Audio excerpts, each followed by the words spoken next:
Hello students, welcome back to my channel. तो हम लोग एक पीरियोडिक टेबल का एक सीक्वेंस जैसा पढ़ रहे हैं, जिसमें हम लोगों ने लास्ट वीडियो में एटॉमिक रेडियस के बारे में थोड़ा सा डिस्कस किया था। आज हम लोग बहुत इंपॉर्टेंट टॉपिक पे डिस्कशन करने वाले हैं, आयनाइजेशन पोटेंशियल। कि इस पे बहुत सारे क्वेश्चंस फ्रेम होते हैं, चाहे आप 10th का ले लो आईसीएससी का, उसमें भी क्वेश्चंस आ जाते हैं, और 11th-12th में तो ऑफकोर्स ये इम्पोर्टेंट बन ही जाता है। तो देखिए, इसमें हम लोग इसको समझते हैं कि basically what is ionization potential, और in other words ionization enthalpy, and इसका किस तरीके से वेरिएशन होता है। तो देखिए, जो आयनाइजेशन पोटेंशियल होती है वो क्या होती है? The energy which is required to remove one electron from the outer most shell of any element. यानी किसी भी एलिमेंट का, जो आपने कॉन्फ़िगरेशन पढ़ा है ना कि आप के पास सेल्स होते हैं, तो उसमें आप फिल करते हैं इलेक्ट्रॉन्स। जैसे फर्स्ट सेल में maximum electron it should be 2, second के लिए फॉर 8, एंड थर्ड के लिए इस तरीके से। तो जैसे कि जब भी आप किसी भी एलिमेंट का इलेक्ट्रॉनिक कॉन्फ़िगरेशन करते हैं, तो उसका जो भी आउटर मोस्ट सेल होगा, अगर कोई छोटा एलिमेंट है, मान लीजिए लिथियम है, तो उसका कॉन्फ़िगरेशन 2,1 हो जाएगा, तो सेकेंड शेल ही उसका आउटर मोस्ट सेल हो जाएगा। तो क्या आपको उससे इलेक्ट्रॉन रिमूव करना है, या फिर हम लोग यहाँ पे सोडियम का एग्जाम्पल यहाँ पे हमने बनाया हुआ है। तो सोडियम में देखिए कि 11 इलेक्ट्रॉन होते हैं एंड द कॉन्फ़िगरेशन इज 281। तो इसका जो आउटर मोस्ट शेल है वो आपका है थर्ड शेल। थर्ड शेल में आपके एक ही इलेक्ट्रॉन है यहाँ पर। तो इसी को रिमूव करने में हमको जितनी एनर्जी देनी पड़ेगी, that is known as ionisation potential और आयनाइजेशन एंथैल्पी। ठीक है, तो आप जानते हैं कि इलेक्ट्रॉन वोल्ट्स में एनर्जी होती है कि या किलो जूल मोल इनवर्स में, तो आपकी ये यूनिट्स लिखी रहती हैं, क्योंकि एनर्जी की कोई ना कोई यूनिट तो होगी।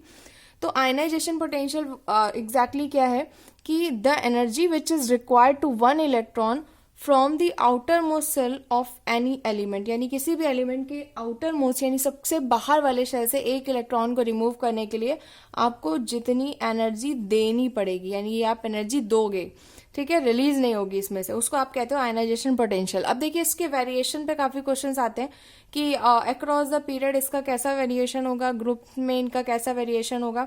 तो देखिए, जैसे हम लोगों ने यहाँ पे एक ग्रुप का एग्जाम्पल लिया है, फर्स्ट ग्रुप का।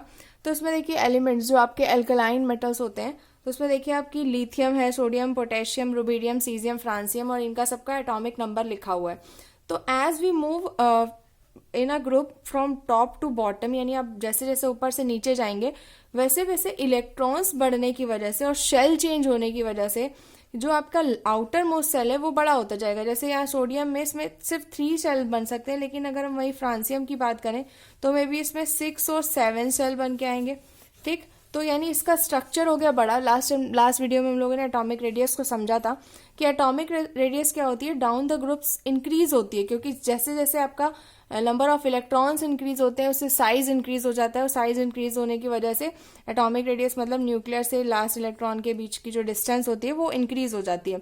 लेकिन आयनाइजेशन पोटेंशियल में इसका जस्ट अपोजिट है, क्योंकि जैसे जैसे साइज इंक्रीज होता है यानी एटॉमिक रेडियस इंक्रीज होती है, वैसे वैसे जो आयनाइजेशन पोटेंशियल है उसकी वैल्यू डिक्रीज होती जाती है। जैसे सपोज सोडियम में यहाँ पर जो आयनाइजेशन पोटेंशियल की वैल्यू होगी वो आपकी फ्रांसियम से ज्यादा होगी और फ्रांसियम की कम हो जाएगी। ऐसा क्यों होता है? तो देखिए, जाहिर सी बात है कि आपको पता है कि there is a force which is known as electro attraction force between electron and nucleus. Nucleus पे पॉजिटिव चार्ज होता है, इलेक्ट्रॉन पे नेगेटिव चार्ज होता है, तो इनके बीच में हमेशा एक इलेक्ट्रो अट्रैक्शन फोर्स वर्क करता रहता है। तो देखिए, जैसे जैसे ये इलेक्ट्रॉन की डिस्टेंस इलेक्ट्रॉन न्यूक्लियस से ज्यादा दूर होती जाएगी, यानी इनके बीच में जो फोर्स लग रहा है वो कम होता चला जाएगा। और जब इनके बीच का फोर्स कम होता जाएगा तो इलेक्ट्रॉन बेसिकली यहाँ पर रिवॉल्व कर रहे हैं, तो किसकी वजह से पास में आए हुए? न्यूक्लियस के इलेक्ट्रो अट्रैक्शन फोर्स की वजह से। और जैसे जैसे ये फोर्स कम हो जाएगा तो आपको लास्ट इलेक्ट्रॉन को रिमूव करने के लिए एनर्जी भी कम देनी पड़ेगी। इसलिए हम लोग पढ़ते हैं कि एनर्जी इन आयनाइजेशन पोटेंशियल की जो वैल्यू होती है वो ग्रुप में from top to bottom decrease होती है। ठीक है, आपको याद रखना है कि ये डिक्रीज होती है। तो इस पर बहुत सारे क्वेश्चन फ्रेम हो जाते हैं। इस वीडियो में हम लोग सिर्फ कॉन्सेप्ट को समझेंगे, क्वेश्चन ज्यादा नहीं डिस्कस करेंगे, ताकि आपको एक क्लियर हो जाए। फिर आने वाली वीडियोस में हम लोग कुछ क्वेश्चंस भी देख लेंगे इस पे बेस। अब हम लोग बात करते हैं कि पीरियड में इसका कैसा वेरिएशन होगा। तो पीरियड का मतलब फ्रॉम लेफ्ट टू राइट आप जा रहे हैं, तो अगर आप लेफ्ट टू राइट जा रहे हैं तो उस केस में क्या होगा कि आपका नंबर ऑफ इलेक्ट्रॉन्स तो बढ़ते हैं बट उतनी तेजी से नहीं बढ़ते जितने कि ग्रुप में बढ़ते हैं।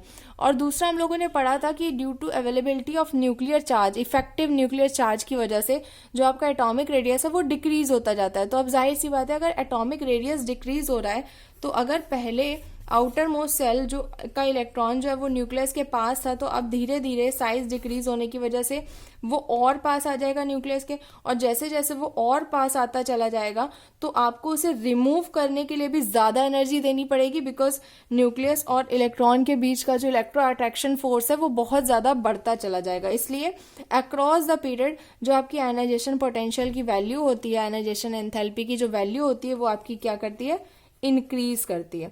तो आपको यहाँ पे क्या क्या हम लोगों ने इसमें डिस्कस कर लिया। फर्स्टली कि आयनाइजेशन पोटेंशियल होता क्या है, तो the energy which is required to remove one electron from the outer most shell of any element, जितनी एनर्जी ज़रूरत पड़ती है हमको लास्ट आउटर मोस्ट सेल के एक इलेक्ट्रॉन को रिलीज कराने में, वो हमारी आयनाइजेशन पोटेंशियल या आयनाइजेशन एंथैल्पी होती है। इन अ ग्रुप इसका कैसा वेरिएशन होता है, तो from top to bottom it decreases because atomic radius is increases, and across the period it increases because जो एटॉमिक रेडियस है वो डिक्रीज होती है। डिक्रीज क्यों होती है, इफेक्टिव न्यूक्लियर चार्ज की वजह से। अगर आपको ये कॉन्सेप्ट में थोड़ा भी डाउट है what is effective nuclear charge और एटॉमिक रेडियस, तो आप इससे पहले वाली वीडियो को देख लें, उसमें हम लोगों ने पूरा अच्छे तरीके से क्लियर करा है। तो मिलते हैं नेक्स्ट वीडियो में, तब तक अच्छे से पढ़ते रहिए।